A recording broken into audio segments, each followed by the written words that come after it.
Hello again, everyone. Welcome to another episode of Game Pass Grab Bag, your weekly podcast reviewing games from the Game Pass collection, bringing you three unique perspectives of varying skill range.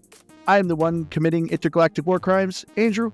With me, the one who smells like he just came from Uranus, Keith. Hello. And the one who's still roaming space, looking, hopefully, for that remake of Alpha Centauri, our returning guest, Aaron. At some point, am I not a guest anymore? I was just thinking that same thing. It's I like, feel what like point we're is it getting not a returning guest? You're just dangerously close to this being permanent at this point. I guess that's true. Our third host, Aaron. There you go. And this week was a listener request. I didn't bring the list up. I'll say it out in a second as soon as I pull it up. But we played, I think this is, next to City Skylines, the oldest non-first party game that's been on Game Pass. And we played Stellaris by Paradox? Yes, by Paradox.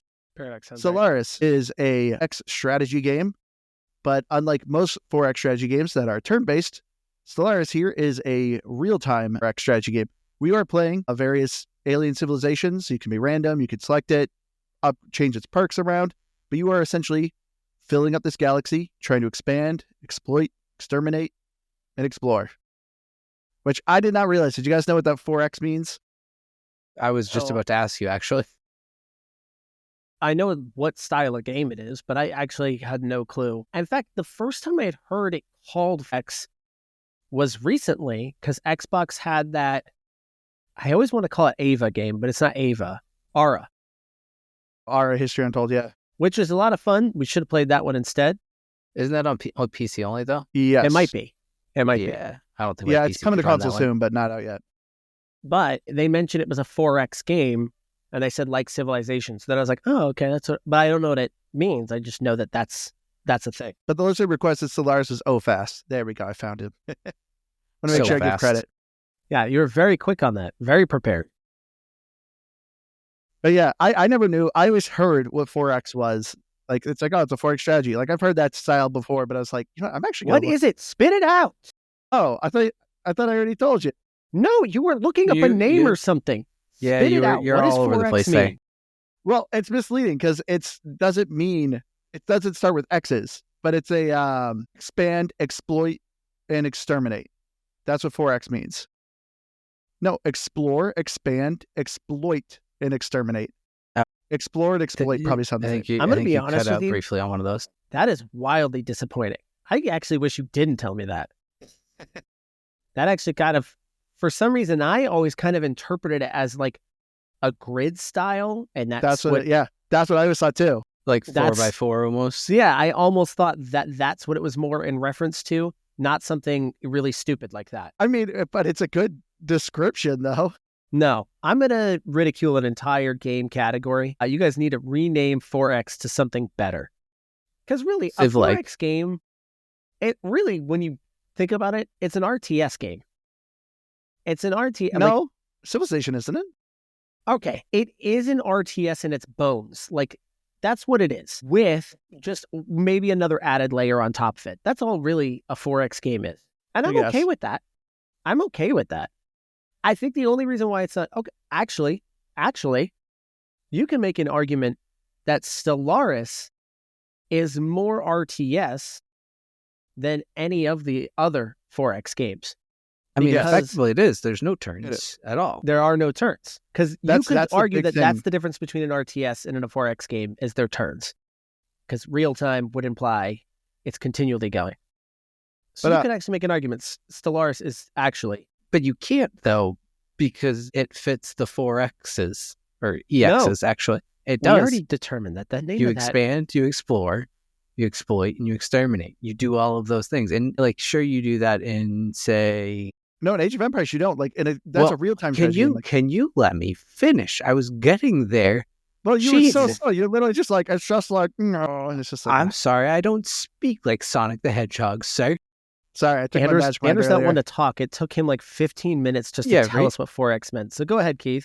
So yeah, like while you do that in StarCraft and Warcraft and yes, Age of Empires, it's on a very small map. Like, and yes, you can play the large ones, but it's not intended to be like a grand picture, like grand game. It all happens very small. And I think that's the other big difference there. That's If who? you Says RTSs have to be on smaller maps. I think that's just what makes the genre what it is. Like, ooh, who's to say if an FPS has to have a team deathmatch in it?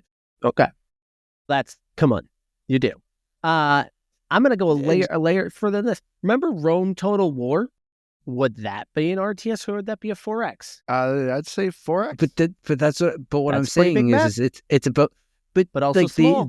My point is that like the quote unquote explore of say Age of Empires isn't really exploring. That you're playing set maps, you know where everything's. The only thing you don't know is what the other person's starting location is. That's the only thing you don't know. You're not really exploring per se. You're expanding and you're exterminating, but there's no, like, I feel like, at least in the ones I can think of, Civilization, Stellaris, part of the exploit is exploitation of people in that they all have the, like democracy type of things or like government and other factions and stuff that you're interacting with on a government level, not just waging wars, not just like you're at battle with them. And that's that. Like Age of Empires, you're either at battle with someone or you're not.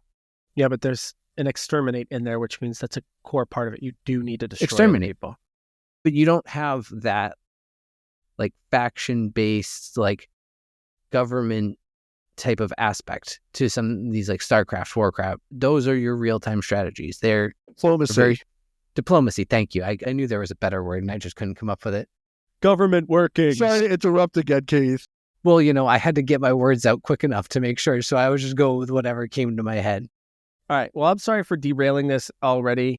I feel like the past handful of episodes, we've had a discussion about genre defining. Me I mean, let's deciding. be honest. I think that's what, aside from Andrew explaining Stellaris to us, I don't know.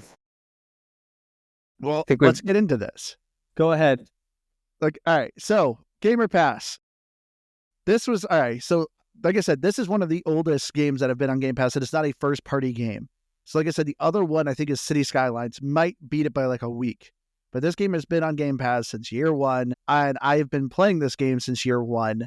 I mentioned in the Tectonica episode where like there's a handful of games I play that I absolutely love, and I'm like, I don't know if we should do an episode on it, but they're like my gold star games. Like this is one of those desert island games I could play this game a ton of. So needless to say, Stellaris is a must play. I love this game. I already kind of like, and I wanted to do this with you guys because we're all huge Civilization fans. We've been playing Civilization since 3. We love that series. So it's like, okay, this is Civilization in space. I'm curious how you guys are going to like it because I said it to Liz and she said it was rude that I mentioned it. Where I was like, I don't think Liz would play this. I don't think she'd understand it. But then she did admit that she didn't understand Civilization. So for me, as I said, this is a definite game. But I have a feeling I know where you guys are landing. But yes, Stellaris, it's hard to learn, but it is well worth it. Yeah, okay. We said here at the beginning of the episode that I'm essentially becoming a permanent fixture here on this podcast. And obviously, I'm replacing Liz on this podcast. And she's supposed to be the noob. I'm not really a noob, but I really am. Because I kind of like have these very specific niche of games that I enjoy. And then the other ones I kind of struggle with. Now, Civilization, it's funny that you mentioned it because that's the whole part of this episode is you knew we liked Civilization and you think this game is like Civilization. Yes. Civilization is the first game that I can remember playing so much that when I would close my eyes to go to sleep at night, I could still see the screen. Like I almost had a fever dream from playing so much of Civilization. So I love Civilization. This one is not it for me. Like this is not for the faint of heart. Like when you are brought into this game, it is a ludicrous amount of information. I will say, I did get a little bit of the hang of it, mostly from watching tutorials and at least talking to you, Andrew. So this could have almost gotten to a game. Almost. Maybe if we had spent a little bit more time with it, I might have gotten there. Might have. But unfortunately, this is a pass for me right now. We'll obviously get into the details here, but this to me was a monster of a game. Yeah, I mean, I did you have the gold edition that I had, Aaron, for Civilization 2? Or did I give it to you? Because I think I had pirated it. So possibly. And then there was one on Game Pass recently. Oh, that one too. Yeah, that was good. That one was awesome. I was just thinking back to like old days, because that was what I used to play forever. And I've brought this up countless times on the podcast, but I loved Civilization 2. That gold edition, in a weird way, I feel like it shaped everything. I don't know, there's something about video games, and I think it's kind of what I didn't think I would like about Marvel Rivals, but I did, is like weird crossovers of things. I think back to Civilization, and it's completely different in this aspect, but like there's fun scenarios, and I had so much fun with all those different builds and mods they had. It was a great time. But like you, I didn't find I had a great time with Stellaris. And I think part of it is the lack of real time, or the more real time, not turn-based, that I just like, I can't keep track of when I shouldn't be running clocks. And I'm sure I could have gotten used to it, as you said. I just don't think I would have wanted to. And this isn't a pass of a game where I'm like, oh, I just didn't like this. It's just, I just could not get into it. It felt too confusing. And even if I wanted to, I didn't like the pace of it. Oddly enough, I meant to look up the exact name of it. There was one day I downloaded this free-to-play game. It was like Hades Storm or something like that. And it reminds me of, that Very was like free-to-play name. Yeah, but honestly, it's like a free-to-play mobile version of Stellaris. Like, you're moving ships around and you're like setting up little bases around this thing. I think I remember you telling me about this. And it says it's like the one difference that I recall, I never got far enough into it to actually play it, but it claimed to be like an MMO on some levels. But let's say, like, I don't know, I kind of had a little fun with that for like a couple hours when I downloaded it, but it was kind of how I felt with this. I just wasn't sucked in by the gameplay, and I couldn't get myself interested in what was going on. And I think part of it is because there's so much going on. Like Civilization, when it starts you out, it's like, here's one unit, use this unit, build town. From town, there's much less steps. This is just like, hey, here's 6 planets, but you can zoom out and here's 6 star places, and then you have 3 ships, and you have to figure out what the ship. And it does the tutorial is a great job. I'm going way long on my intro here of a pass, but like the tutorial's great, and they do try to help you out a lot. It's a lot. Yeah, I wanted to get your guys' aspect of the tutorial because, so like I said, I've been playing this game since day one, and actually way back in the day, this game was way different. If you think this game is complicated now, you should have played it back in the day, because like there was way more resources and like way more things you had to manage. At least now they give you a lot of options to automate a lot of things. So it's like, okay, so you can kind of turn things on and off if you don't want to deal with it. But come to think of it, I actually did play, I don't know how long ago, but there's a save pile when I loaded in today. I noticed it says it's not compatible with the current version. It goes back. Yeah, so that was the old version. So there was a time I tried to play this. I think we were going to do it for the podcast, and we didn't. I don't know how far I got in that one, though. Probably not very. Probably not. Because I think your total playtime I saw was like 8 hours or something like that now. But I just wanted to say too that this game has a 4-star rating on the Xbox Store with 2.3K reviews. So, I'm not the only one who really loves this game. I may be the only one who loves Tectonica, but I'm not the only one who loves Stellaris. But getting into the story of Stellaris is, a typical Civilization, typical 4X game. So there's no exact narrative. But you, of course, are picking your alien race that you want to be. Or humans. You went with humans. Humans are the most boring. Yeah, there's humans. There's robots. I like the bird people. I did. I just recently did a game with the bird people. Were any of them xenophobes? I don't think so. One of my favorites to play is the robots because they just hate everyone. They hate organics. They just want to kill everyone. So if you're luckily in a game with another robot, you guys will almost guaranteed be allies. And whenever you like attack planets, they don't even like try to integrate the populations. They just exterminate everyone. So they're actually kind of fun to play. And there's also less rebellion because they're robots. But so it's very just story driven of like what you're doing, little choose your own adventure. Because as you're exploring star systems, you get these little vignettes of, hey, you found this technology. What do you want to do? And you get to kind of choose your own adventure. Do you want to dismantle it? Do you want to investigate it? Do you just want quick rewards now, or rewards that kind of progressively accumulate over time? So there is no overall narrative when it comes to Stellaris. But as I said, each civilization kind of has their own unique abilities in different ways you're playing. The gameplay is a typical 4X. You build places, you colonize planets, you expand, build starships, explore the galaxy. Diplomacy, do you want to be friends with people? Do you want to allow immigration? Do you just want to be a xenophobe, kick everyone out? choice is up to you. But the gameplay, I love this game. Okay. So I wanted to get from you guys. So you guys obviously never played. You both did the tutorial, right? Yes. How is the tutorial? I thought it was good. Like, as far as learning the sheer basics of the game, like I started a new game, and I think within, I don't know, maybe 20 minutes, I was probably over halfway through like what the tutorial was. I don't actually know how long the tutorial looked. I feel like it was like a good hour and a half or so. But yeah, I was like moving right along because I just already like knew where to go for certain things.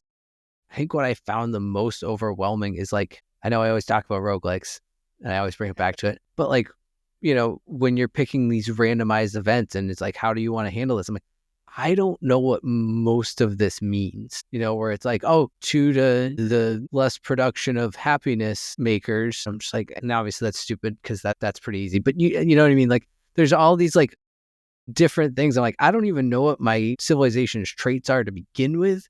I don't understand how those operate. So like, what should I be thinking about trying to do as far as what option should I take? So I'm just like, I'll do this one. It has the least red options. So I think that's probably the least bad. Yeah. So listen, as we talk through this, we're obviously going to compare this to Civilization. Obviously, it's our common denominators. We all grew up on Civilization. But I would even go a step further because, Andrew, when you pitched this to me, you said, oh, it's Civilization in space, which is a lie. Alpha Centauri is Civilization in space. This is civilization on an alien planet. This is in space. This one, to me, is a 4X style game on crack.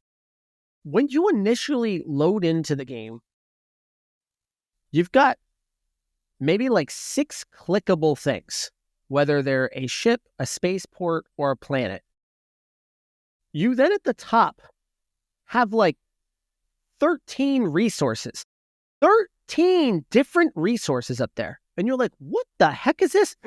On the left side of the screen, I have like 20 different things I can click through. Whether it's ships, whether it's the government officials and leaders and science. And so here it is. The top and the left side of this are just a ludicrous amount of information. Don't forget about the left side and the bottom too. Yeah, it's literally, it's this whole thing. So I'm like, I mean, immediately when I load in, I'm like, what is that? What is this? And I'm just clicking through everything. And I'm like, what am I looking at right now? Like, I don't even know what I'm looking at. I actually am curious, Andrew. Hold on, can I pause you a quick second? What did everyone play on? I've done console and PC. Okay. That was console. Funny that you say that. I played it on PC. It's just a little bit easier during the day to play it on PC, which is a whole other issue. I do hate this about Game Pass PC. A gripe with it. And that when you install games, you still have to install the game's launcher. So now I have like this Paradox launcher. What also sucks about that is I got achievements. They won't give me those achievements. It doesn't rack up my time. It doesn't because I'm on a launcher. I'm not on the Xbox. It does the same thing when you play Diablo because it loads the Blizzard launcher. So you're that playing can't it be on right. PC. I have achievements for both of them. Hold on, let me look it up. It wouldn't give it to me. So I don't know. Maybe I'm doing something wrong because I guess when I was loading it up, I wasn't loading it back up through Xbox. Maybe because I was doing it through just whatever. My point is, yesterday I streamed the console version because I was like, you know what? How the heck does this game work on console? Because there's such a ludicrous amount of stuff going on the screen. So many, like, it feels like this is made for a mouse. It was made for a mouse. It was a little bit better on console, but not by much. Do you remember when StarCraft came to the N64? Do you guys remember that? I actually played it like 2 weeks ago. And it felt super dumbed down because it had to be made simplistic. I was expecting that. I was expecting to get on there and it'd be really simplistic. I was surprised that it's not that far off from what the mouse and keyboard experience is. So yeah, the tutorial did very little to help me. I'm telling you, I watched 3 different YouTube videos on just help me process what I'm looking at and what I need to be doing right now. That's how much of a nightmare this was. It took 3 and I was very lost because I probably needed to pause that, do those steps, then come back. Yeah, this was a nightmare for me. But Andrew, I've got a question for you. How do you just generally play this game? Do you do the way out solar system view or the entire space view? Yeah, or majority of the time. Are you mostly, and this is why I can't compare this to Civilization. Civilization is very easy to see. This is my space. These are my cities. These are my things. They're all right here. Where this, I'm like zooming into this solar. Oh, I got stuff going on over here. I got stuff going on over here. Oh, massive view. Back to the small one here. I don't like that. I don't like that feeling. I felt like there was too much happening that I was not seeing because I didn't know what view I should be in to keep track of what's going on. I was sending science ships all over this place, and I had no clue what they're doing other than getting some messages back. But I don't know. This was a mess for me. I really struggled with this. See, this is why I described this game as Civilization in space. No, you have your workers in Civilization crap. that build improvements. That's your construction ships in this game. You have settlers that go and build new towns for you. That's the colony ships in this game. You know, you have your science ships. That's literally your explorers that you have in Civilization. See, that's the 4X part, though. That's just that's not the civilization. That's what I mean. That's not the civilization part. That's the 4X part of it. Yeah, all you're describing that's different. Is like 2% of the game. The rest of the stuff is where it goes crazy. The rest of the stuff is where I'm like, what am I? Different resources. You need that in Civilization. You can't get gunpowder units unless you have gunpowder. To me, in Civilization, the politics were very simple.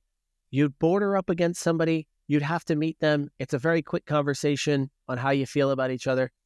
Done. This, I've got like elections going on, and I'm like casting votes in elections, but I'm like, why do I want one person elected over the other? I don't know. I've got all these leaders. And they're like, well, if you get too many leaders, you'll have this problem. And I'm like, I don't know what any of this. I'm going to lose a resource. I've got 15 of them. Which one does what for me? Too much information. I could see why people who really love 4X, I could see this being like, this is right up my alley. This is too much for me. And I understand where a lot of this is coming from too. Like, I get it. There is, to me though, the diplomacy is still very much the same. The only thing that's different is now you actually have to, because they're aliens, you have to send people to you have to send an envoy to kind of learn their language in order for you to open up a contact. But even if you don't do that, the enemy will do it eventually, or the other alien will do it eventually. No, see, that's a good point though. I just kept getting pop-ups that were like, it's failed, but don't worry, they've tried. Or something along those lines. Like, what with the envoys? Like, it said I just kept failing at it. I was like, I don't know what I'm failing at because I haven't said to do that. It's just it was failing at something regularly, and I think it was that. I think it said something about envoys, and I get it. Like I said, I get what you're saying of like, yeah, it's because I think the difference of how Aaron and I played this is I went into it and went, holy crap, this is a lot. Like all the resources and all these things. But I went, I'm not going to try and figure out what those are. I'm just going to try to figure out how to play this game. I literally just followed the tutorial and I was like, at least starting out as far as it was just like, click this button to do this. And I was like, that's what I'm going to try and figure out to do. So, and I think that's where I wasn't as mad about it. And I don't think you're like angry, but like it didn't bother me. I was just like, I just don't know if I could ever get into this. I don't like that high level of resource management. I think I just, as you said, we're obviously going to keep going back to Civilization all the time. I think Civilization, and maybe it's just because I've played it, I put in the hundreds of hours I needed to learn what I was doing. And it's a, ingrained memory at this point, but it's like, it's a simplified version of it. Like, yes, all of those things exist, but it's especially in the older ones, there was like 4 things you had to collect, maybe a few more as you would level up into like new civilization or like new ages and things like that. Those resources would just evolve into whatever new resource that you needed them to be. And so it was just like, this was a lot. I just said I would run out of some resource, it'd be negative. And I think I figured out one of them, which was consumer goods. Yep, I learned what that one was because I kept running out of consumer goods. And I was like, I don't know, give the people what they want. But I didn't have the things to give the people what they wanted. I don't know where I was going to get them. Couldn't tell you. I was exploring the universe, but I couldn't give things to people. There's a market you can buy them if you run out. Yeah. Keith, Tell me, did you not notice? it kept telling me, it was like, yeah, you could set it up so that it's layer of this game is a market system. Did you not know that? Well, and so this is the thing, right? Because it's like you can set it up as like a recurring, contract, or it can be a one-time trade in Civilization, and maybe probably other 4X games too that don't have the real-time aspect to it. I have no concept of what a month is supposed to be in this game, and it's like, because I'm constantly changing the game speed because I'm like, oh, okay, I'm just exploring a bunch right now. So I'm going to put it to high speed, but now I'm going to go and I'm going to manage this little area. So I'm going to slow it down, or I'm going to pause it altogether. Then I'm going to forget that I paused it. And I'm going to wonder why the heck nothing's happening. And then I figure out it's paused. It's just, in Civilization, I have 10 units. They do 10 moves. I hit end turn. Then the computer does all their things and I repeat. It's a closed loop, and I can envision it and I can repeat it, and I know what I'm doing. This game it's daunting. And like Aaron said, I totally get why you love it, Andrew. I almost called you Aaron. I get why you love it, Andrew. I get why people who really, really love this style of it. Yowza. All right. You make a good point, though, with the real-time strategy aspect. I get that of being confusing. As far as, like, the resources go on top, yes, there is a bunch kind of up there, but just the first 5 is all that really matters. You got your solar credits, which is credits. It's your actual money. You have food, pretty self-explanatory. You need that to feed your people. Consumer goods, I will admit, that's the most confusing. But that you need to kind of turn into more alloy or any other sort of resource, that I get is a little confusing. Minerals are for building your planets, and then alloys for building your ships. Those are the main 5. And then as far as the other stuff goes, I feel like you can kind of ignore it, and you accumulate it, and once you kind of learn what it does, it's like, oh, okay. But it's not something like, oh, I need to focus on this as much. But then you have another tab of like, yes, like 6 more resources that are specialty rare resources that only help later in the late end game stuff. No, what I love about so much more about this game, as opposed to like a Civilization, anytime I play Civilization, I feel like 90% of my games really kind of play out the same way. And so that's why, to me, I not that I get bored, but I end up like stomping the computer. And it's just like, okay, Stellaris to me is pretty challenging. Yeah, because yes, it is a lot's going on, but like I actually like the AI in this game. And I love each civilization actually does play drastically different. If I play Civilization, I generally don't feel that big of a difference if I'm playing the Americans or as opposed to the Romans. The city names are very different. Yeah, exactly. That's true. And yeah, you get like 1 or 2 specialty units, but it's like, okay.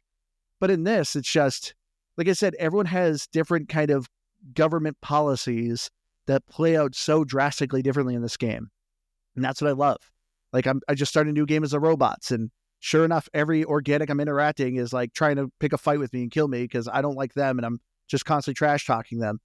But it's this kind of fun, different aspect where you could, be the humans and try to gather all the aliens, and you could have easier time colonizing planets. But the end game too is so much fun in this game because you're like, oh, I'm doing great. I'm stomping everyone. And then all of a sudden it's like, hey, a wormhole opened. And now this neutral, like universal threat is entering the galaxy and just decimating everyone. And so then you can either ally with the people and try to stop this threat, or let the threat kill the other people and you swoop in and to wipe them out. It's super fun. So everything you just explained, if I were going to summarize it in like one succinct sentence, it would be like, awesome. So this game is like effects on crack. That's what I said. That was the point. That's my point. All right, because here. All right, thank you for that. I appreciate that. I needed some validation. I appreciate that you provided that for me. I think of how many stinking layers are in this game, right? So you've got a giant space view. You've then got your solar system views, multiple, I guess hundreds of different solar system views. You then have planet views. You then have ship views. And then on top of that, you have a tech tree, which is normal in these. And I actually kind of liked how the tech tree kind of worked, how you're kind of picking 3 things. Yeah, they're random draws as to what you get. That was one element that I kind of liked about it. An element that I just despised amongst all of it is the political leaders tree. I did not understand why I should care about or what were benefits of different types of leaders. So I was just super confused. I initially played with the bird people though. So I'm just looking at different bird people and I'm like, I don't know who these people are. And you just kind of see ages and you're like, well, is younger better? I don't know. And then you're kind of seeing they have special symbols next to them. And then you go to a screen where there's like 3 of them. They're like advisors. And then you're picking, like, I don't know what they were called, but they're like your agendas. And your council agendas. Yeah, I don't know what is it going to do. So I guess I'll do that. I'm not really hearing anything from the planets, so I have no clue if the planets are new good. I automated that stuff, but I have no clue if people are doing good there. I don't know. I don't know how many people live there. I don't know. So even when I'm making new planets, I'm just like, there's too many layers. There's too many dang layers. Too much. So you keep calling it as a 4X on crack. I feel like maybe we should play the other Paradox game that's 4X. So yeah, was this just the more confusing part is the fact that it's in space or just too many layers? Too many layers. Because I've heard the other Paradox game that's on Game Pass that I really want to check is Crusader Kings 3. I've heard other people talk really highly of that game, but that's been times. So the space thing didn't help me because again, the what you're supposed to be spending most of your time viewing was very confusing for me. Like I think I was spending too much time looking at a galaxy when I needed to be further out. Because once you start expanding, and I would like sit in a galaxy and then I just kind of like jump to the galaxy next to it to see what's happening there. Oh man, do I need to do anything here? And then jumping another one. Yeah, so I mean that's why I think part of the problem was I think I was probably playing it wrong. And going back to kind of like Keith's point, where Keith sees all those resources and he's like, screw it, who cares? To me, my view is always like, no, I need to know what these things are so I don't screw something up right out of the gate. You know, it always kind of makes me think, and this happens when I play a lot of different video games, where I don't want to waste a valuable resource that I don't know it's a valuable resource. You know, like I don't want to make a stupid upgrade on something because I have it. And then I realize later on, like, oh, dang, I really need that thing right now that I just wasted on nonsense. And so when I see all those resources, I'm just like, okay, I need to know what these are because I don't want to burn through these things if I need them. And since there's like 15 I've got to figure out, it's like, this is too much, way too much. Yeah. I mean, I get where you're coming from. Yeah. It is very sanity. That's it. And you know, yeah, I could see why this game has good reviews. Like I don't play this and I'm not sitting here thinking these people are idiots, but I'm like, oh, this game is 100% not built for my brain. It's not I forget what you said. Was it easier or better on console or PC? It was barely easier on console. Barely. It was still pretty complicated. You know what I was having the hardest time doing? Again, really stupid. But I was having a hard time on PC and I thought, well, this looks easier on console and it really isn't. And that's assigning a leader to a ship. Like I had a science vessel. Then I'm like, okay, well, I want to send this thing out. Let's figure this out. And it says there's nobody there. You don't have anybody assigned. And I'm like, how do I assign them? You would assume you just click on the big empty box that says empty leader.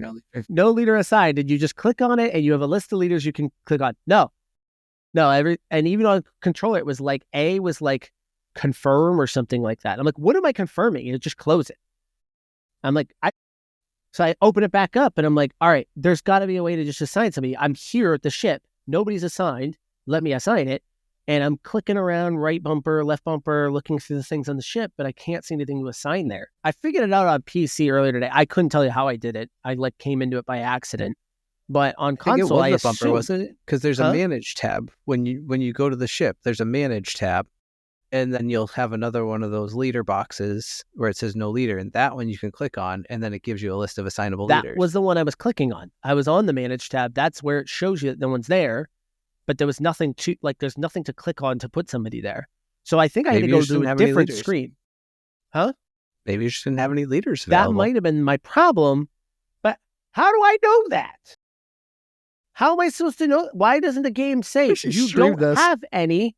Would you like to get one? Instead, I'm just like, I'm stuck in this menu saying, how do I get somebody into this dang ship?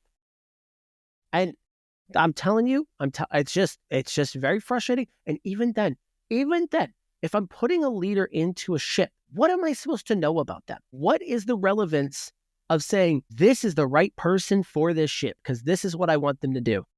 I could just put anybody in there, right? Then why give me that step? See? Why does that step exist? This is why my willy-nilly just go at it approach was perfectly fine. Apparently. Because I'll tell you, because one thing I think I figured this out faster than you did is I actually pretty well figured out that you just don't bother going into the galaxies on a micro level, at least from where I was playing in the fairly That's early why on I think that's where I was screwing up.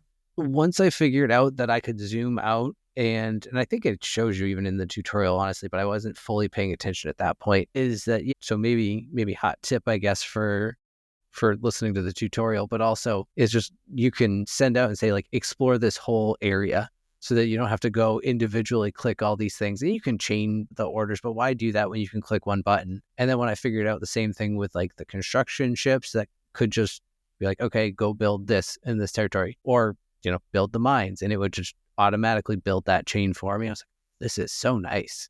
Maybe not nice, because again, I wasn't like, this is amazing now, but I was like, okay, now I felt like I was getting into a groove of the game.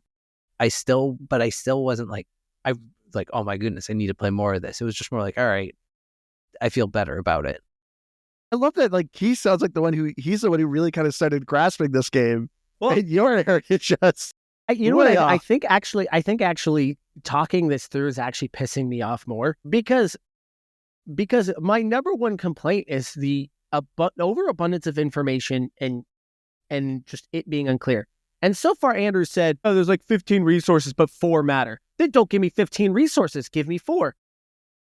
No, it doesn't matter. It doesn't matter what leader you put in a ship. You could just put whoever. Then why give me the dang option? Just if I have the ship, just let me just use the ship. Why do I need to have... Because it can be better on some things. Yes. But here, counterpoint and kind of middleman here on this is just automatically assign a leader with random abilities. And you still have the abilities, but just randomize it. Who cares? Andrew, right now, you just built a science ship. You need to assign a leader. What are you looking for? You just click on a random, you're a science guy, get in there, go. If it's an early game, I want to get someone who does faster surveying. Because that's one of the perks is 25% faster survey. Then there is a purpose. Yes, there is. Like, there is a perk, but like, if you're early in this game just learning, it's not that big of a deal. You can just kind of throw someone in, you'll be fine. As long as you just can't just throw them in. I see, that's the problem. You can't just throw them in because you got to do a job interview. You gotta ask this. You gotta get his resume. I'm actually shocked this game did not have that. I'm actually shocked this game did not have an interview process as yet another layer to this game. You have to call his contacts. Go and check his background. Honestly, I'm a little bit surprised. In fact, these guys are slacking because if they really want to get another layer deeper, they should be doing something like that. So you have a 2-year gap in your resume. Can you explain what happened here? Like I said, it was just a frustrating process for me. I wish I actually had filmed myself actually working through this game because it was me just clicking on things, going like, gosh darn it, what does this do? What does that do? And I'm just was this as why I'm you were like streaming it? No, I wasn't streaming it. I should have probably streamed this because that one would have been a treat. Except I think most people would have probably just been pissed off looking at it too. Probably pissed off watching me because they'd be like, just click that thing. Like, that's all you got to do. Well, maybe you could have gotten answers better that way. Maybe. Again, I've done a lot of YouTube research here, but it did not help me. Like, I literally watched one that was like, I know this looks really intimidating. There's a lot of information, but it's very simple. Let's break it down. And he literally broke down every resource one by one. And I was like, it's not helping. That's too many resources. That's too many resources. So it was, the tutorials didn't do a whole lot for me. I feel like we need to have an experiment next time. Next time we meet up, Aaron, I need to give you a magic mind because I know where you're coming from. I do board game nights almost every other Wednesday, and I have a friend. Every time we start a new board game, I'm like, all right, man, here we go. This is this. This is this. Every time, in one ear, out the other. It's like, you got to be kidding me. I actually gave him a Magic Mind the other day. I was teaching him Catan. I taught you Catan, Aaron. You're the one who was like, you hate board games, but even you understood Catan. I had to keep explaining Catan to this guy. Literally, as soon as I gave him Magic Mind, he actually won that night. Magic Mind definitely helps you with your focus and your mental capabilities, because he could never grasp any game. And so that's why I'm curious if you could do this. And I've noticed a huge improvement with my focus, my memory, and my mental capacity, because ever since I've been taking it, I've been able to knock out my to-do list. I've been able to, my work is more easy or manageable. I can break everything down. And I'm really curious if this could help you with this game, because there is so much going on. But if you have a hard time focusing and you're trying to do your to-do list or try to start your New Year resolution, go to magicmind.com/bagjan. They're actually extended it for first week of February, where you have a special offer where you'll get 15 shots of their mental performance and 15 shots of their sleep performance. So don't just take my word for it. Check it out for yourself. They offer 100% refund for the first 100 days. That's magicmind.com/bagjan for this special January bundle that they extended for the first week of February. But I am curious though, Aaron, because I do admit there is a lot going on. But because I watched some tutorial videos, like when you were talking about some of these things, I'm like, all right, come on. Like, let me see if I can look up stuff. Because like I said, it's been forever since I played this. And I'm like, the tutorial in the game, I remember not being very good. I remember I learned this game by trial by fire. So way before I had Magic Mind or anything, I literally was just like, I'll just keep whittling away at this game. I don't know why I stuck to this game, because like I said, it was way more complicated. But as I just kept playing it, I'm like, okay. And so I saw some tutorials. I saw one that was like, I'll teach you Stellaris in 15 minutes. And I thought he did a good job. He literally broke down all those resources up top. He broke down the right menu, which lists all your ships and planets. The bottom is all notifications. The left side is all the menus. And I was like, okay, I feel like if I was a new player, that would make sense. It'd be easy. It didn't help me. I mean, I just kind of have to admit that I'm probably just an idiot. And I was probably just too much of an idiot for this type of game. Even without that, this didn't feel like one of the reasons why I kind of like 4X. Why I like, by the way, I feel like we should stop saying 4X. It's sounding ridiculous at this point. It's kind of one of these words we just keep saying, and it sounds more and more stupid as we go along. Kind of like saying, so just say you like Civilization, roguelikes. basically. Exactly. Okay, so I like Civilization because I can kind of turn my brain off a little bit and play it. It feels very much like the game is really kind of guiding you a little bit. And I know you kind of use that as a knock. And I do want to push against you and be like, no way. Playing as different civilizations definitely feels different in Civilization. But no, you're not that wrong. It's not that different. But I'm okay with that. Like, I just generally there are multiple ways to win a game of Civilization. So it's not like there's just, I've got to dominate them. There's multiple ways of doing it. You can do it through the space race. You can do it through and in fact, the most recent one was kind of interesting. It actually kind of switched that up a little bit on how you could win the game. But it still felt like something I could kind of turn my brain off and have very simple goals right in front of me and what I want to do. This just wasn't that. This did not feel like I could just kind of turn my brain off. And part of it is, I agree, hitting a play button and it just running. That it being real time and not necessarily. That stressed me out a lot too. Because you have an end date, but I'm like, because you're so far in the future, I'm like, I don't know what the end date is, but I feel like I'm pretty darn close. It's just numbered, like massive amounts of numbers. Yeah. So the whole time I'm like, I'm feeling like I'm running out of time, even though I'm probably not, that the game probably goes for a pretty long time. Yeah. But that was, I think it just stressed me out too, kind of like what Keith had mentioned, where if it was just running, I felt like it was getting away from me. Like I need to pause it because I need everything to stop. I need to manage my menus. I need to manage my research. I need to figure out what I'm doing, and then I'll hit play. But then I felt like I was pausing too much, and then I needed to just let it run a while. It's just, so I couldn't just turn my brain off. I couldn't just sit there and go, all right, we're gonna expand, we're gonna exterminate, we're gonna explore. I don't remember what the last 4 or the last X was, but I didn't feel like I could do that. I felt like it was too much. I was managing too much. You just got mad about us calling it 4X and you had to bring it up. No, I was explaining all of the X's and why I love the X's, and I couldn't remember the last one. Okay, but this is also kind of my argument, though, because, like, I do love Civilization. Me and Keith, we covered it was 6, Civilization 6. I played it that one time. Honestly, I think I'm good never picking that up again. No way. I was still Civilization. Back to Game Pass, I would play it again. I loved it. Because how many times have you lost a Civilization game? Maybe never. That's kind of my argument. Yeah, but you can change the difficulty on that stuff. But it's just, there's not much difference when it comes to strategy and like how you're playing the game. Yes, I don't know if I wouldn't say that's true either. It's probably wholly dependent on the type of map you're in. So see, for me, like, I like Civilization, but it's just, I've grown up playing it. And that's why I'm curious too of like, oh, hold on. How many times did you die in Stellaris? A lot.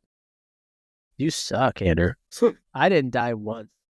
I have over like 5 days of game time on the console version, but I think I have like a day or something on the PC version. This game was early when we did this podcast. This was my podcast game because you don't really need audio. So anytime I was editing an episode, I was playing this game. I would have it up, be managing my thing, and if I need to make an edit, I could pause the game, the time, and just make the edit. So this was always my podcast game. And I've played this game so many different times, and it's just still just feels so fresh and fun and challenging. And that's just, to me, what really draws me in with Stellaris over Civilization. Because, yeah, with Civilization, I can't really think of many times I've lost, let alone, I don't think I could ever think of a time I got exterminated. Like, it's one thing to maybe, someone beat you to the space race, or someone maybe had more score than you, lost the game at the end there. Okay, but I made it to the end. In Stellaris, there's a lot of times where I don't even make it halfway through the game. It's just, a very powerful race didn't like me, even took me out. Like, so you're telling me you're not excited for Civilization 7? It looks like Civilization. Is it coming to Game Pass? I'll play it. I'll enjoy it. I don't know. That was short-lived on Game Pass. That felt like it really was. It was almost like an advertisement. It was like it felt like it was like just 6 months, because I remember I was like hooked. And then I logged on one day and it was gone. Yeah. Well, there's Stellaris here to fill the void. I know. All right. Well, this is where I've only played it briefly, and I played it on PC, but that Ara game, Our History Untold, was much more like a Civilization. It's very similar in a lot of ways, with maybe a few more added layers. Actually, kind of how your map builds out is a little bit more interesting. To me, that feels like that's far more my speed. Like, that's going to be where I would find a lot more joy. It wasn't here. This was too much. All right. But we at least get into the other aspects of the game. So audio, I got to say, I love the music. The music in this game is really nice. It's very space opera. It's very soothing and relaxing. It's just, and you can easily change the soundtrack, and you can even take some songs out if you don't like them. I love this game soundtrack. I've listened to it a lot. It's very relaxing. It's honestly, if you're in school, it's a great study soundtrack too. Yeah, it's all instrumental. Is it on Spotify? Yeah, it has like a music player. It's a good question. Yeah.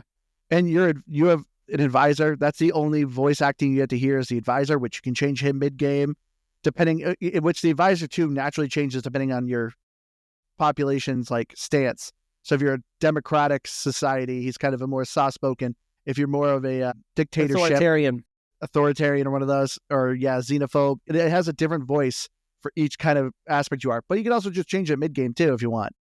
But I will say so graphics wise though, I love it. I love the design of the world. The spaceships are super cool.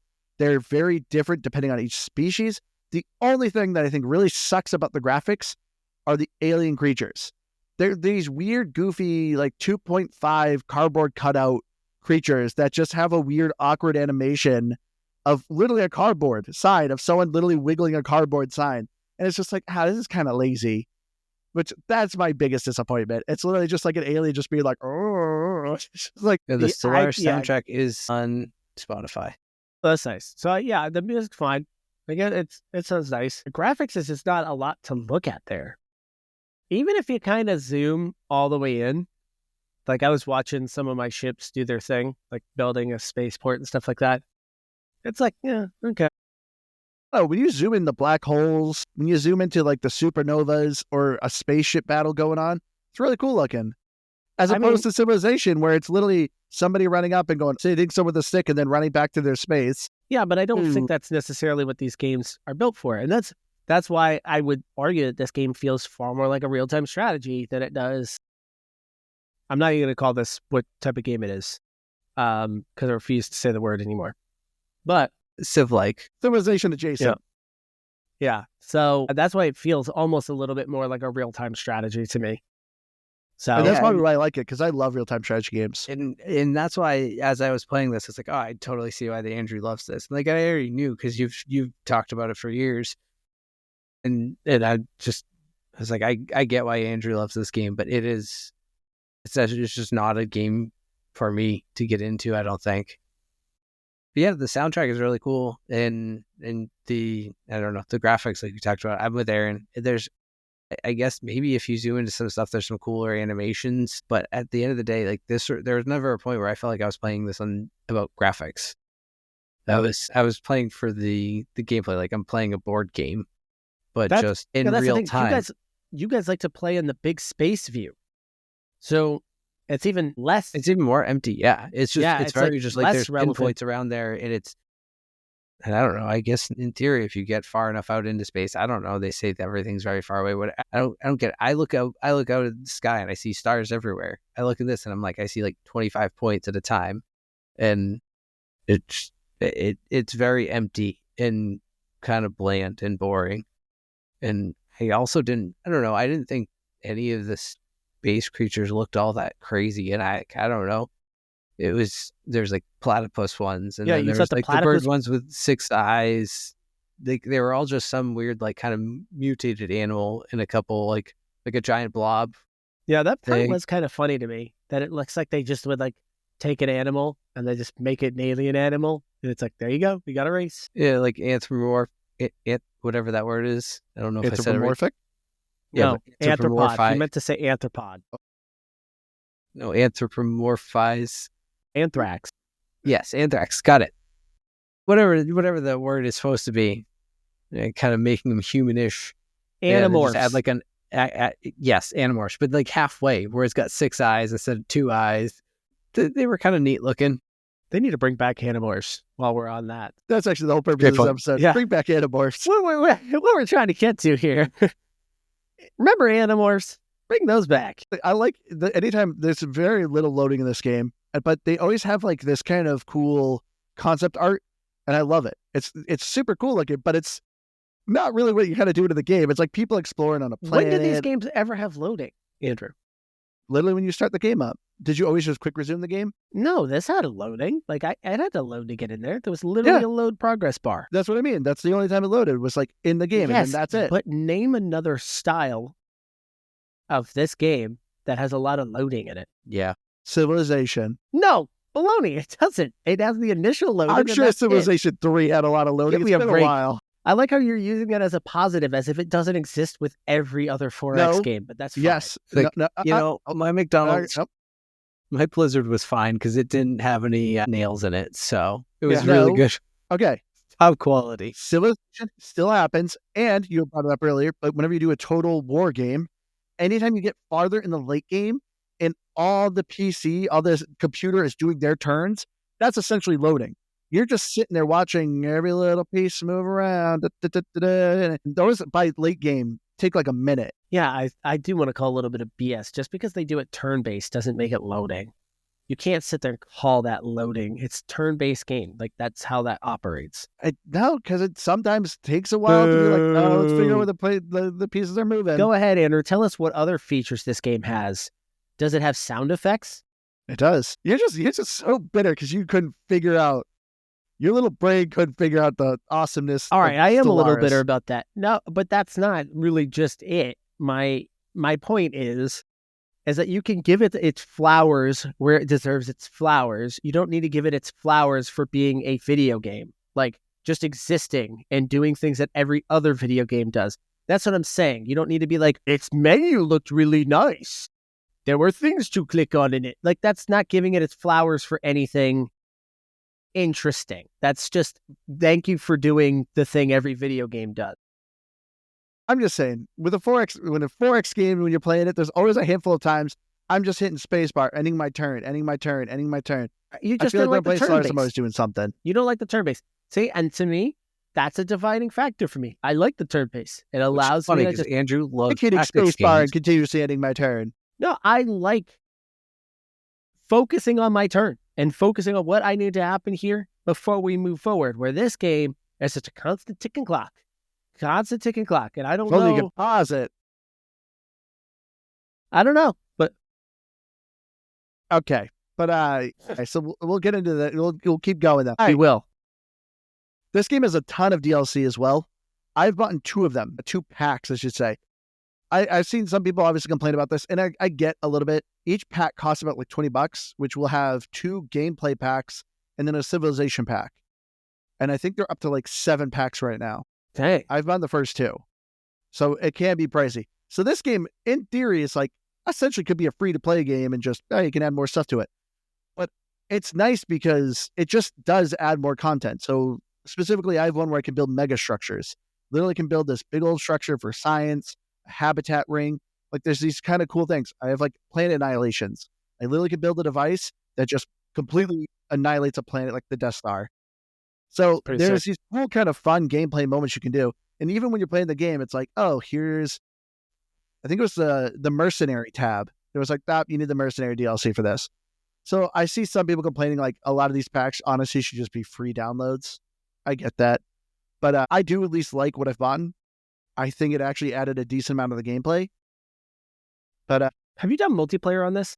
No. And that was what I was hoping to do with you guys, since you guys didn't know how to play this game. I'm like, be great if we you would have dominated me in my 3 planets. Well, we could have been allies.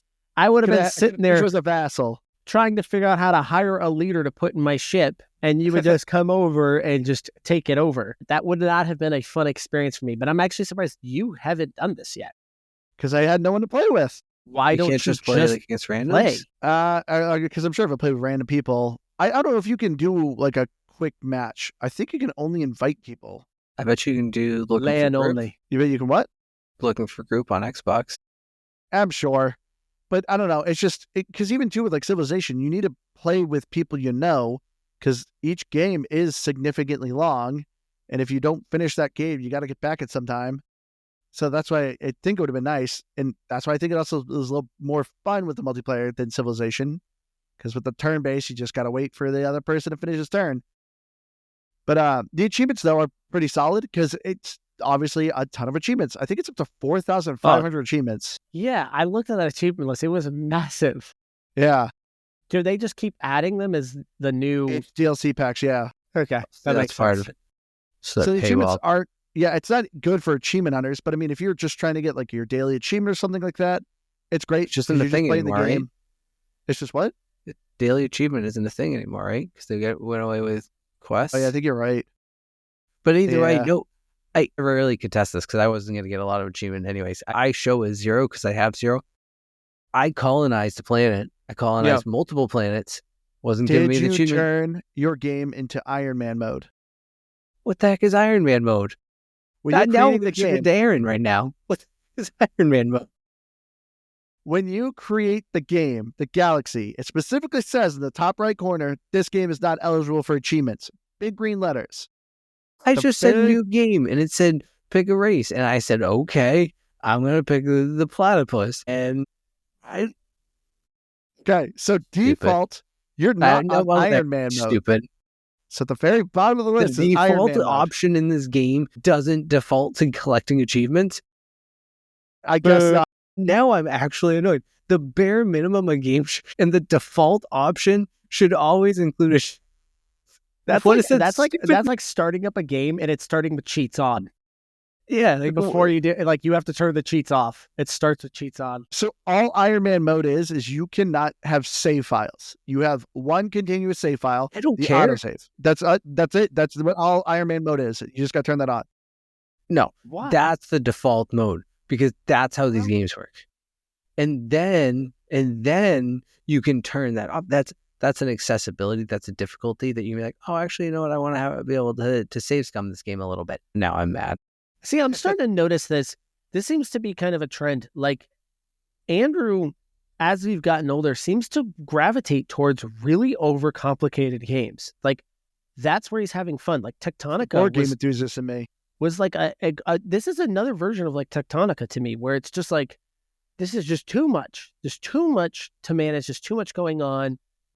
Andrew's got entire factories built doing all these things, and I don't know how to like plug something into the wall. And this is another example of this, and where he just likes the game that's overly complicated and for some reason puts a ridiculous amount of time into it, where it's just like, just give me the simple thing. Like, just, I want to enjoy the video game. I don't want to turn it into a second job. It is. I don't know. I guess I can't argue that. All right, but we'll wrap it up here. We'll get our final thoughts. All right, I'll start with this since I really wanted to do this game. Stellaris. I love this game.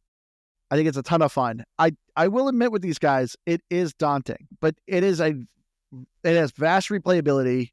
I have so much fun. To me, it feels very much, I'm not comparing it to a roguelike, but that feeling you get when you have a roguelike. When you lose a run, like I said, I've lost a lot of games where I just get exterminated or something like that. I'm instantly like, I can't wait to start a new race. Even though like I just lost 6 hours in that game and lost it all, and I ended up getting exterminated. I'm like, cool, I'm ready to start a new one. I bet I can do better. I got to colonize faster, do this, do that. And every time I notice myself improving with how I'm playing the game. And it's super fun. It is very daunting, but it plays so well. I will say the thing that I think is a little kind of about it is the combat. You are essentially just building a big old group of ships and just throwing them. There isn't much strategy or anything with the ships. There is a ship designer. Did you guys ever see that? I did. You actually can didn't design dare your go ship. into it. Let's go ahead and add the 19th layer to this game. I never got into that. I just said, give me the best parts. I'm good. Design the ship, whatever. I know you could probably make some cool, overpowered ships, but I was just like, whatever. I don't care. Design it for me. And that's what I like about this game, though, is there's so much you can automate. I generally automated the planets. The planets does have a lot of information and a lot of weird icons. And it's like, to me, the planets is the most daunting thing, which I will argue in Civilization is also the most daunting thing as well. But I let the computer do it. Take care of this planets for me. I don't care. Same with the science. You know, as Aaron said, it gives you a list of technologies. What do you want to do? You can automate that. Pick whatever science for me. I don't care. You can do all that. So I like this game does have a lot of animations you can do with it. If you just want to really more manage your whole empire and do the diplomacy, you can do that. It's just, this game has a lot of replayability to it. And it's kept me hooked. Like I said, it's one of the oldest Game Pass games, and I still constantly go back to this game. But yeah, I'll give it a 89. It's not for everyone, but it's for the people who love it, like me. You will really love it. So I think 2025 is going to be the year of, I get it, but it's a pass. And Stellaris, I get it. I understand where the replayability is. I understand why someone would like this game and all of that it has to bring. It is just, and not even to really, knock it Aaron here, but like, I feel like I kind of started to figure it out pretty easily, and I didn't struggle too much with knowing what I was doing. I just struggled with being interested. And a lot of it has to do with, like, between me and Andrew as a difference of like, I don't like management style games. I don't like having to break down all these things. And it's funny because in so many ways, it like kind of, we joke about me and Brotato, but there's like 30 different stats and I have to manage all those, but I'm like, I get it all. It's all very straightforward. It's there. And I have no problem trying to manage that, but give me 30 things that I don't fully understand like this does, and I can't. I get lost and I just don't know what to do.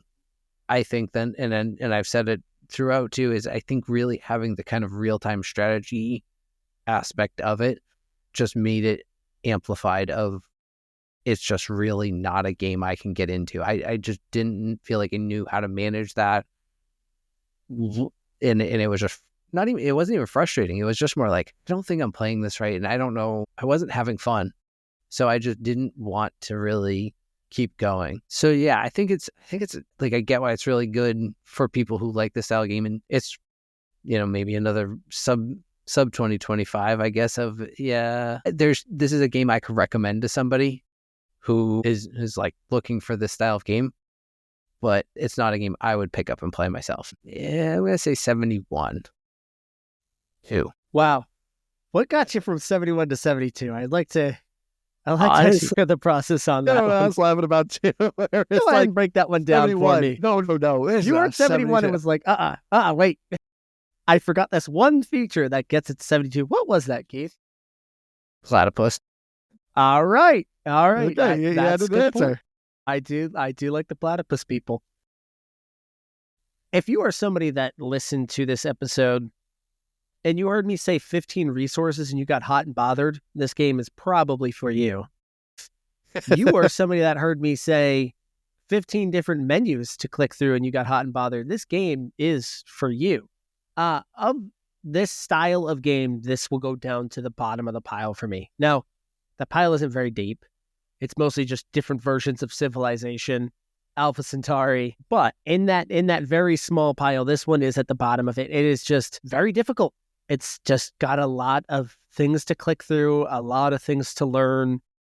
It is not for the faint of heart. And if you are somebody that enjoys just turning your brain off to play a game, this one just isn't it for me. I know Andrew says differently. And obviously, I always want to stay away from this phrasing of this just isn't made for me. Well, of course, if it isn't made for you, it's probably made for somebody else.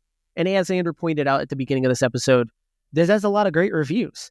So I think even when I downloaded I don't know if it shows it on yours, but on the PC version, when you download it, the icon for the game shows the reviews. And it has like 9 out of 10 for this publication, 4.5 stars out of 5 stars at this publication. So clearly there was an audience for this. So, but this is just too frustrating, not relaxing. I have to give this a 68. What is it, Keith?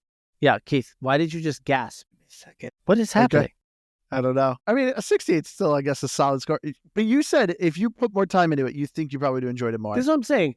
I did kind of creep up under it a little bit because I got to the point where things started moving. So things started happening. And so I did feel a little bit better. But I know that I was probably doing what Keith was doing, which is just like I could function. Like I could make things work, but I probably was not understanding about 75% of what was actually going on or what I should be doing. So that's what I'm saying. Like, yeah, maybe I would have gotten a little bit more of that as I was starting to get on a little bit of a roll. But that's really it.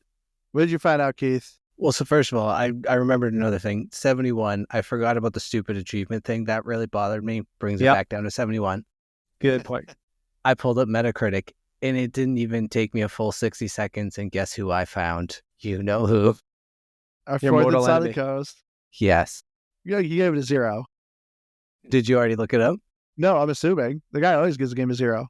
You have to hear it first. So he says, "Oh, damn. I saw the thing and took stock of the shit. I saw that by selecting a civilization among the choices offered, then choosing various parameters, a message in red indicates that the achievements are disabled." He caught that. Wow. Does he like it? That's part of his review. I didn't ask that question. That said... Oh, that was it? That's just No, it goes... Oh, okay. That said, the message does not appear if we create a civilization from scratch, which already takes a certain amount of time. At the end of the process, moreover, we are already... very drunk. This explains a lot about this guy. Then the screen fills with planets and multiple interfaces and gizmos and thingies everywhere. This sounds like Aaron. The tutorial is kept to a minimum. We are there aimlessly in front of a floating icons. They float there in space, here and there. I think I'm going to fall asleep. This is his most thought out review. This is a rambling. There are tons of different resources and endless mess. I don't even dare to click. Damn, I'm already asleep. I'm going to snore until tomorrow morning with a spatial Capharnaum? I don't know what that is. No, I don't want this shit. Don't insist. How? You want to pay me to play it? No, sir. I am incorruptible, and I really, really don't care. No kidding. Already the music drove me crazy. Wow. 0? 5 stars. 0. When was this review too? 2019. So that probably is a lot. That's probably where the game was even more complicated. But yeah, that was a wild ride. Like, they're always very cutting and just keep calling it crap. This is like... Turd is usually his go-to phrase. Yeah, he didn't call it turd. He just sounded like he was having a stroke. I mean, it's also the French translation. He was speaking in the third person at points. But anyway, we'll wrap it up here. I recommend you check out Stellaris, but I've been your Hardcore Gamer host. You can find me on Xbox Live Firebird0952. If you want to do a game of Stellaris, message me. I would love to play multiplayer sometime. But you can find me, as I said, on Xbox. Go to our link tree or GameBaskGrabBag.com, which will bring you to our link tree. Follow us on our YouTube and all our socials because, we live record these. Love to interact with you people. Come join us on Discord. Me and Keith are pretty active there. And then all of that, Aaron here is starting to stream on our YouTube. So go ahead, Aaron. You can speak stuff now. Yeah, so we're trying to figure out how to do some of this live streaming. So I think I plan on jumping on tomorrow afternoon. So if you are catching this live, I should be on sometime tomorrow afternoon. I'm not really entirely sure what I'm going to play tomorrow. I don't know if we just want to jump into the next game that we're going to review and play that, huh? Yeah, I was going to say the next game for next week. I could do that. So I will be jumping into Genshin Impact, right? I forgot that's unless we wanted to change it to Gigantic. Or we could do Gigantic. That also is probably not a bad choice either. I figured you could pick now, Aaron, so it's up to you. All right, so I'm going to pick one of those, and I will probably be streaming that one tomorrow. So if you do catch this broadcast here, make sure you guys follow the YouTube channel and jump on. And I've been Keith. I'm here. I always have been. I always will be. Oh, you gotta rate our listener who requested this game. 91. So 1 point above the base. Yeah, good score. Wait, all right. 92. Yeah. No, 90. Aaron's right. 92. Mostly because it took Andrew so long to find it. Get a bonus point for that. All right. 92. All right, everyone. Thank you all so much for joining us. We love you all. We'll see you again next week. See ya. Bye.